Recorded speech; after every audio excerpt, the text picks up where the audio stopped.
Bonsoir et merci d'être à ce rendez-vous pour passer en revue les principales informations de ce jour.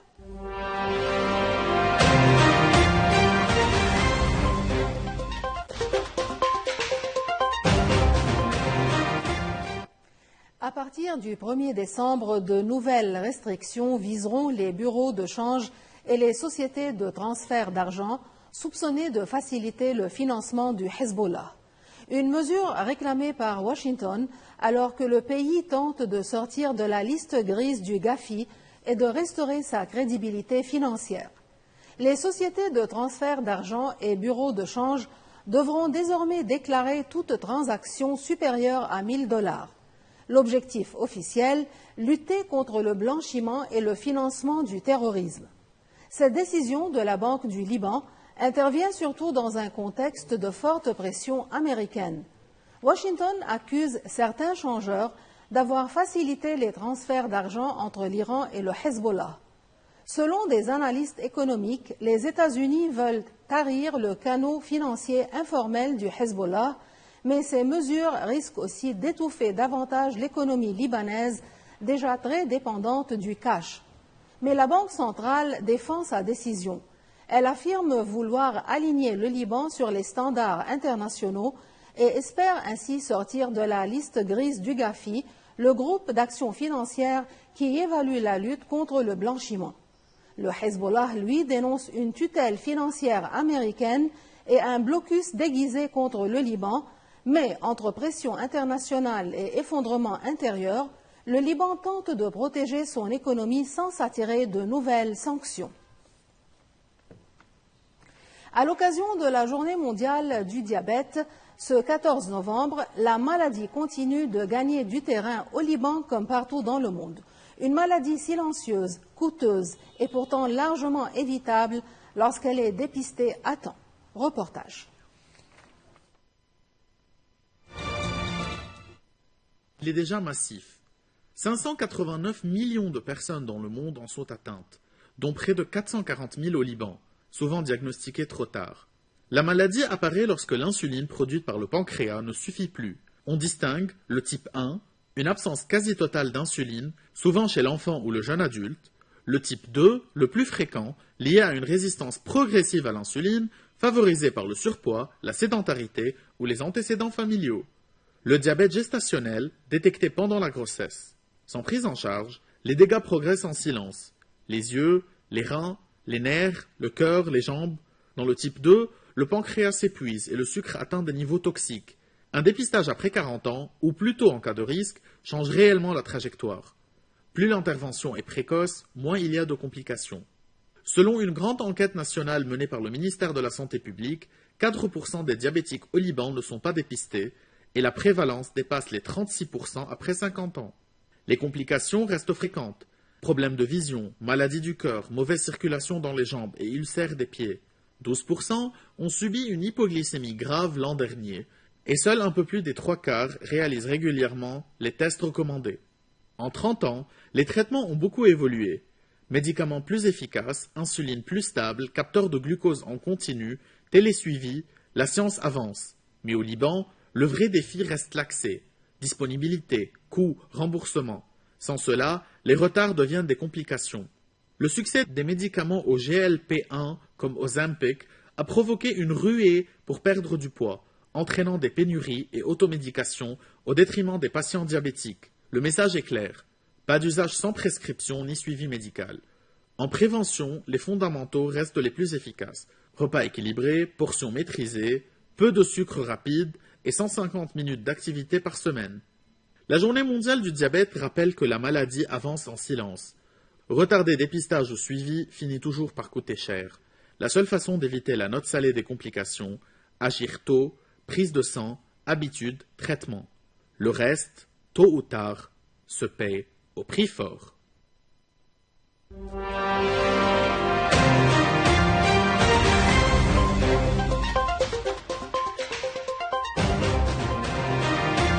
À Gaza, la guerre a tout emporté jusqu'à la dignité des vivants. Déplacée de Beit Hanoun, la famille Shabat vit désormais dans un cimetière à l'ouest de Khan Younis, sous une simple tente. Alors que l'hiver approche, ces Palestiniens sans abri affrontent le froid, la pluie et le désespoir. Parmi les pierres tombales, une tente de fortune. C'est ici que la famille Shabbat tente de survivre. Originaire de Beth Hanoun, elle a fui les bombardements et trouvé refuge au milieu des morts. Ala Shabbat, mère de famille, se plaignent. Nous n'avons ni couverture, ni matelas, ni vêtements d'hiver pour mes enfants. Je n'ai rien pour me préparer à l'hiver qui arrive. 5 enfants, tous âgés de moins de 10 ans.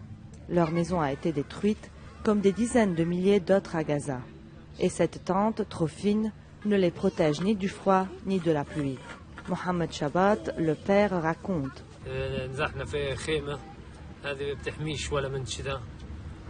Cette tente ne nous protège de rien. Pas du froid, pas du vent, pas de la pluie. Nous sommes ici sans rien. Avec la chute des températures, la peur du froid s'ajoute à celle des bombes. Les agences humanitaires parlent d'une crise humanitaire extrême, manque d'eau, de nourriture, d'électricité et d'abri. Pour Mohamed et Ala, l'hiver sera long et sans doute mortel pour les plus fragiles. Mais au milieu de ce cimetière, entre les vivants et les morts, la famille garde un espoir. Revoir un jour Gaza reconstruite.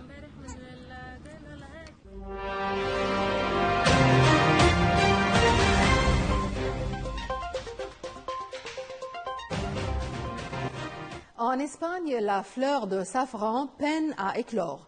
Dans les collines de Catalogne, des producteurs perpétuent un savoir-faire ancestral menacé aujourd'hui par le changement climatique et le déclin des récoltes. Entre tradition, passion et innovation, le roi des épices tente de survivre face aux sécheresses répétées et à la concurrence mondiale. Au petit matin, Juame Casado cueille avec précaution les premières fleurs de safran. Dans son panier, un trésor fragile, l'or rouge d'Espagne. Chaque fleur doit être ramassée avant que le soleil ne la sèche. Ce producteur de safran raconte « On commence à récolter la nuit et on termine vers la fin de la matinée. Le soleil ne doit pas frapper les fleurs. Mais depuis quelques années, les saisons se dérèglent. L'automne arrive plus tard, les températures montent et les fleurs se font rares. » Juame explique « Quand l'automne tarde à venir, la récolte aussi. Depuis 2021, la quantité a baissé, même si la qualité reste la même. Dans leurs ateliers, Magda Plazas sépare minutieusement les stigmates rouges des pétales violets. Un travail de patience où 120 000 fleurs sont nécessaires pour produire 1 seul kilo de safran. Cette fleur est délicate mais très résistante. Quand on voit sa beauté, on tombe amoureux chaque année un peu plus. La sécheresse historique de 2024 en Catalogne a aggravé la situation. Les récoltes ont chuté de 30 à 40%. Le réchauffement bouleverse le cycle de la floraison. Le safran a besoin de fraîcheur pour éclore. Un luxe rare dans une péninsule ibérique désormais à son plus bas niveau d'humidité depuis 1200 ans. Carlos Fernandez, le président de la coopérative Opaz, déclare « Notre secteur est structurellement fragile.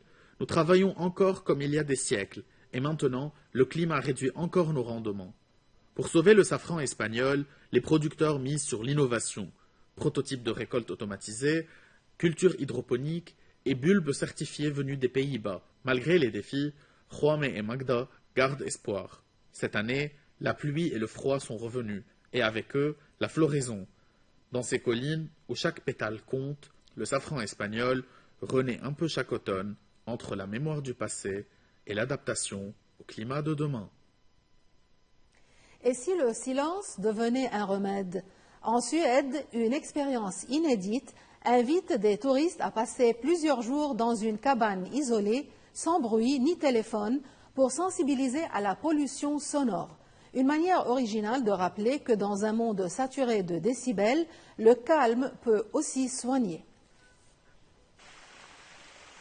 Au cœur de la Scanie, au sud de la Suède, le silence n'est pas un luxe, mais une thérapie.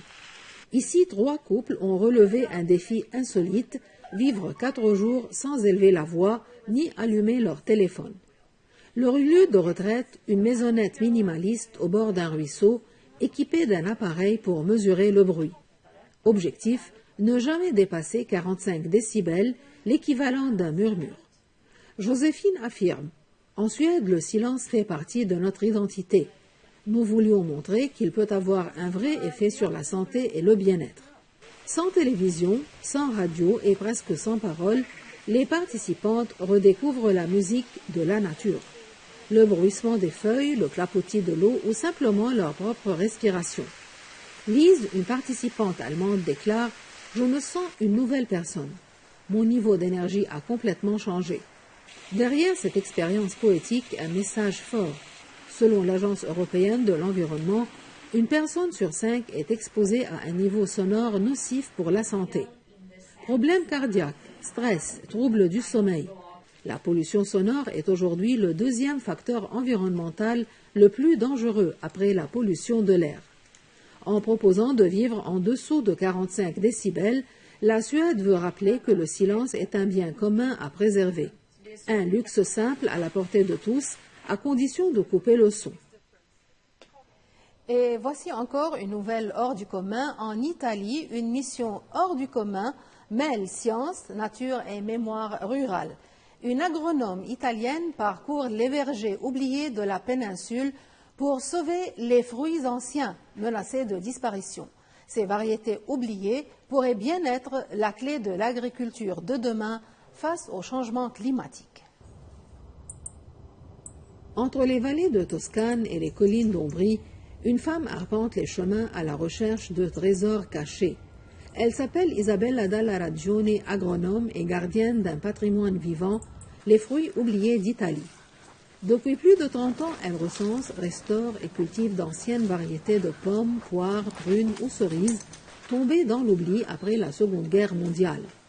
Des fruits aux saveurs uniques, cultivés selon des méthodes ancestrales, plus résistants aux sécheresses et aux chaleurs extrêmes qui frappent désormais le sud de l'Europe. Isabella estime que sauver ces variétés, ce n'est pas un geste nostalgique, c'est protéger notre biodiversité et notre sécurité alimentaire. Dans sa fondation à but non lucratif, plus de 150 variétés anciennes sont cultivées, documentées et partagées avec des chercheurs du monde entier.